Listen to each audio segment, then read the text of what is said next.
Ողջույն սիրելի հետևորդներ, ԱՄՆ գլխավոր լուրերի այս թողարկմանը դիտեք։ Շարունակական անձրևներից գետերը դուրս են եկել հունից, մեկ շաբաթում առնվազն 21 զոհ, տարհանումները շարունակվում են։ Կալիֆոռնիայում երկու սահմանապահ մեղադրվում են կաշառքով առանց փաստաթղթերի մարդկանց ԱՄՆ մուտքի հնարավորություն տալու մեջ։ Առողջապահության նախարար Ռոբերտ Քենեդին այցելել է Տեխաս, կարմրուկի համաճարակը ընդլայնում է սահմանները։ Թրամփը հայտարարել է ուղիղ բանակցությունների մասին Իրանի միջուկային ծրագրի շուրջ, սպառնալով ռազմական գործողություններով, եթե բանակցությունները ձախողվեն։ Միացյալ Նահանգների նախագահը սպառնում է Չինաստանի վրա լրացուցիչ 50% մաքսային հարկ կիրառել, եթե վերջինս չնահանջի։ Wall Street-ի անկումը, ֆոնդային շուկան մոտենում է արջի շուկա փուլ, S&P 500-ը, Dow և Nasdaq-ը տատանվել են, ներդրողներն անհանգստացած են։ Գերագույն դատարանը ժամանակավորապես կասեցրել է Սալվադոր արտաքսված Կիլմար Աբրեգո Գարսիայի վերադարձը պահանջող դատարանի որոշման կատարումը։ Նույն դատարանը թույլատրել է վտարել վենեսուելացիներին 18-րդ դարի օրենքի հիման վրա պահանջելով միայն հնարավորություն տալ բողոքարկելու Տեխասում։ Միացյալ Նահանգները չեղարկել է բոլոր հարավսուդանցիների վիզաները, Հարավային Սուդանը հայտարարությունը անվանել է սխալ և անարդար։ Մենը դատի է տվել Թրամփի վարչակազմին կրթական սննդի ծրագրի ֆինանսավորման սառեցման համար կապված տրանսգենդեր մարզիկների շուրջ վեճի հետ։ Դոջերսի այցը Սպիտակ տուն, Թրամփը հյուրընկալել է Լոս Անջելես Դոջերս թիմին, նա առանձնացրել է մի քանի խաղացողների և ակնարկել հնարավոր վերադարձը հաջորդ տարի։ Այս և այլ լուրերի մանրամասները հաջորդիվ։ Այսօր Քենթուքի նահանգում շարունակական հորդառատ անձրևները գետերը դուրս են բերել հունից, հասցնելով ջրի մակարդակը գրեթե ռեկորդայինի, տուժել են մի շարք թաղամասեր։ Մեկ շաբաթից ավելի Միացյալ Նահանգների հարավն ու միջին արևմուտքը փոթորիկների ու հորդառատ անձրևների գոտում էին, որը հանգեցրել է առնվազն 21 մարդու մահվան։ Չնայած փոթորիկները շարժվել են դեպի հյուսիս, ջրհեղեղների վտանգը շարունակում է մնալ բարձր, հատկապես Թենեսի, Արկանզաս և Ինդիանա նահանգների որոշ հատվածներում։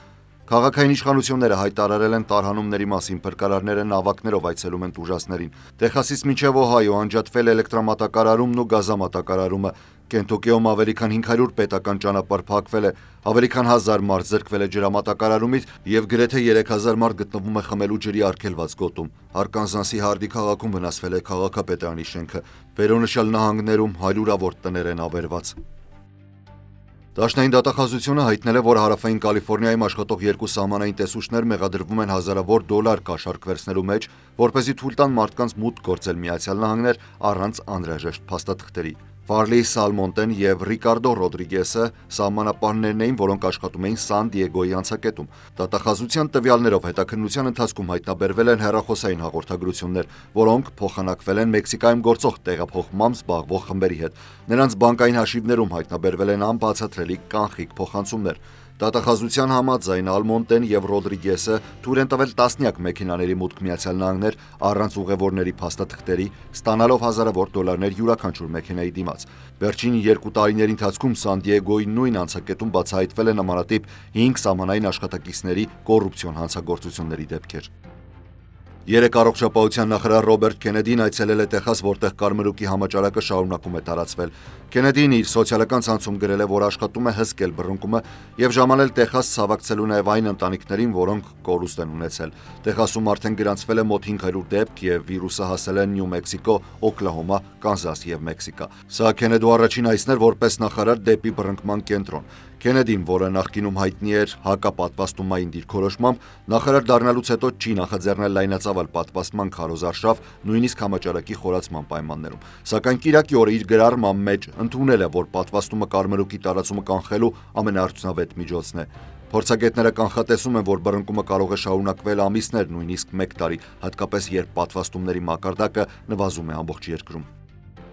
Նախագահ Դոնալդ Թրամփն այսօր հայտարարել է, որ Միացյալ Նահանգներն առաջիկա շաբաթ օրը կսկսի ուղիղ բանակցություններ Իրանի հետ միջուկային ծրագրի շուրջ։ Միևնույն ժամանակ նա զգուշացրել է, որ Իրանը մեծ վտանգի տակ կընկնի, եթե հրաժարվի միջուկային զենք մշակելու ծրագրից։ Թեև չի մանրամասնել բանակցությունների վայրը կամ իր կողմից նշանակվող դիվանագետներին, սակայն նշել է, որ դրանք կկայանան գրեթե ամենաբարձր մակարդակով։ Այս մասին Թրամփը խոսել է Իսրայելի վարչապետ Բենյամին Նեթանյահուի հետ հանդիպման ժամանակ, քննարկելով նաև Գազայի պատերազմը և համաշխարհային մաքսային քաղաքականությունը։ Հարցին արդյոք նա ռազմական գործողություններ կձեռնարկի, եթե բանակցությունները ձախողվեն, Թրամփը պատասխանել է. Իրանը մեծ վտանգի մեջ կլինի, ես ցավով եմ դա ասում, եթե բանակցությունները չստացվեն, կարծում եմ դա շատ վատ օր կլինի Իրանի համար։ Նախկինում էլ Թրամփը NBC News-ին ասել էր, որ եթե գործարք չլինի, կլինի ռմբակոծում, այնպիսի ռմբակոծում, ինչպիսին Իրանը երբեք չի տեսել։ Իսրայելի վարչապետն ասել է, որ աջակցում է Թրամփի դիվանագիտական ջանքերին Իրանի հետ լուծում գտնելու համար։ Միացյալ Նահանգների նախագահը հայտնել է նաև, որ վերջին մի քանի օրերին հեռախոսազրույց է ունեցել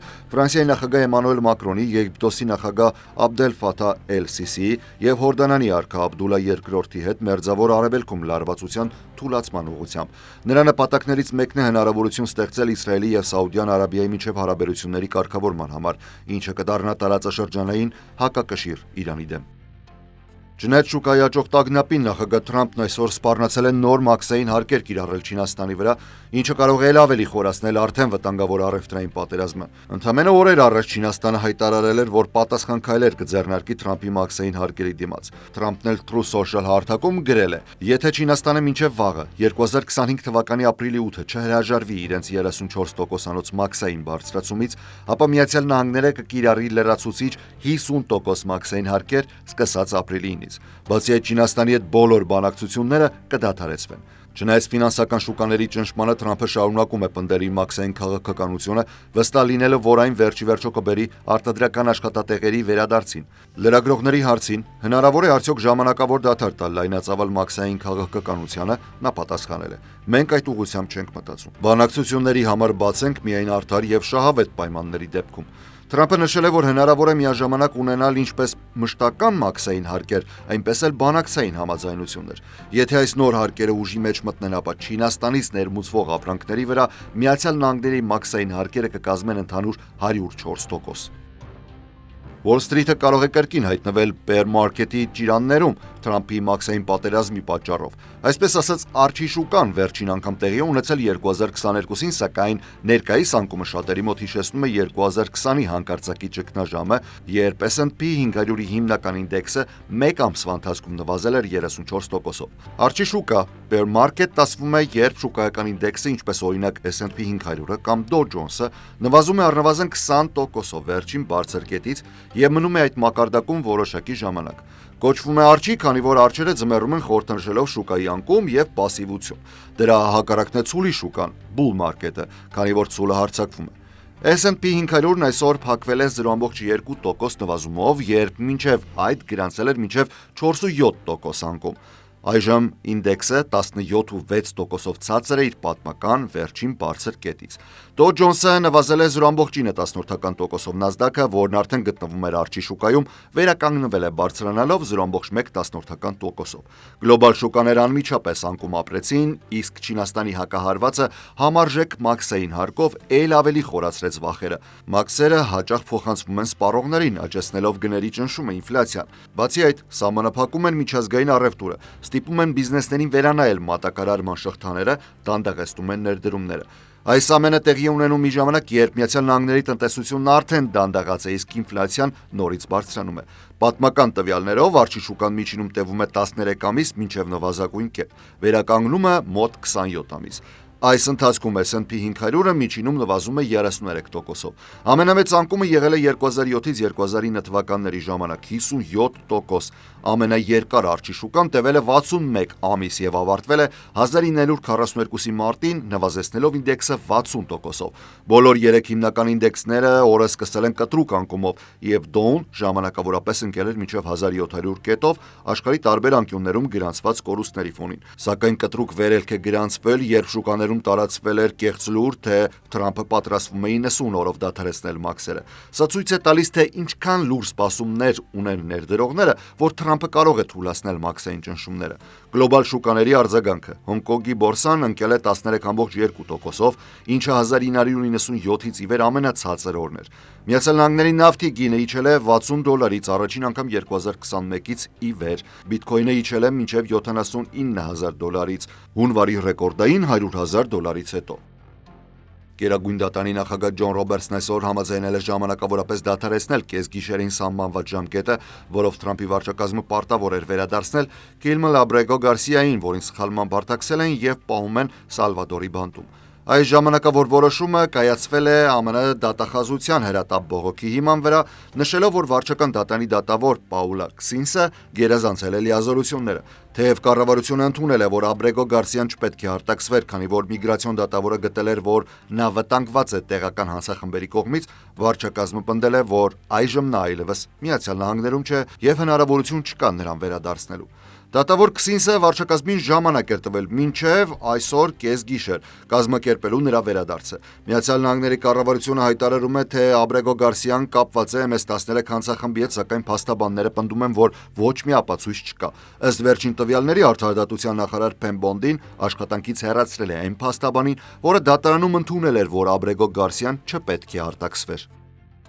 Այսօր Գերագույն դատարանը նաև չեղարկել է ստորին դատարանի որոշումը, որը արգելում էր Թրամփի վարչակազմին վտարել վենեսուելացի միգրանտներին, հիմնվելով 18-րդ դարի պատերազմի ժամանակ գործող օրենքի վրա։ 5-4 ձայներով ընդունված որոշմամբ դատարանը նշել է. միգրանտները պետք է ունենան հնարավորություն դատարանում վիճարկելու իրենց վտարումը, սակայն նույն որոշմամբ նշվել է, որ իրավական գործընթացը պարտադիր պետք է տեղի ունենա Տեխաս նահանգում, այլ ոչ թե Վաշինգտոնի դատարանում։ Դատավորների պահպանողական մեծամասնությունը նաև ընդգծել է, որ Թրամփի վարչակազմը պարտավոր է միգրանտներին տալ փաստացի ժամանակ, որպեսզի նրանք կարողանան դիմել դատարան մինչև նրանց վտարումը։ Այս գործը վերաբերվում է օտար թշնամիների մասին ակտին, հազվադեպ կիրառվող օրենքի, որն ընդունվել է 1798 թվականին։ Այն թույլ էր տալիս պատերազմի ժամանակ արտաքսել այն օտարերկրացիներին, որոնք համարվում էին թշնամական պետության քաղաքացիներ կամ վտանգավոր անձինք։ Այս որոշումը դարձել է հերթական հակասության կետը Սպիտակ տան եւ դաշնային դատարանների միջև միգրացիոն քաղաքականության հարցում աճող լարվածության ֆոնին։ Վաշինգտոնի դաշնային վերաքննիչ դատարանը նախկինում ժամանակավոր արգելք էր դրել արտաքսումների վրա,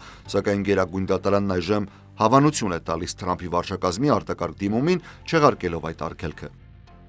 Հարավային Սուդանի արտաքին գործերի նախարարությունը քննադատել է Միացյալ Նահանգների որոշումը չեղարկել բոլոր հարավսուդանցիների վիզաները, այն անվանելով անարդար եւ հիմնված սխալ տվյալների վրա։ Պաշտոնական Ջուբայի խոսքով միջադեպը, որի վրա հիմնվել է այս որոշումը, չի վերաբերել Հարավային Սուդանի քաղաքացու, այլ մեկ այլ աֆրիկացի Կոնգոյի քաղաքացու։ Շաբաթ օրը պետքարտուղար Մարկո Ռուբիոն հայտարարել էր, որ Միացյալ Նահանգները որոշել է չեղարկել բոլոր վիզաները, քանի որ Հարավային Սուդանի անցումային կառավարությունը չի ընդունել այն քաղաքացիներին, որոնք Միացյալ Նահանգները ցանկանում էր արտաքսել։ ԱՄՆ ներգաղթի օրենքների կիրառումը կարևոր է ազգային անվտանգություն ապահովելու համար։ Յուրաքանչյուր երկիր պարտավոր է ընդունել իր քաղաքացիներին, երբ որևէ երկիր, այդ թվում Միացյալ Նահանգները, ցանկանում է արտաքսել նրանց։ Սա նախագահ Թրամփի երկրորդ ժամկետի ընթացքում առաջին նմանատիպ որոշումն է, որով վիզաները չեղարկվում են ամբողջությամբ կամ երկրի բոլոր քաղաքացիների համար։ Այսօր տարածած հայտարարության մեջ Հարավային Սուդանի արտգործնախարարությունը նշել է, որ հրաժարված մուտքի իրավունքով անձը եղել է Կոնգոյի քաղաքացի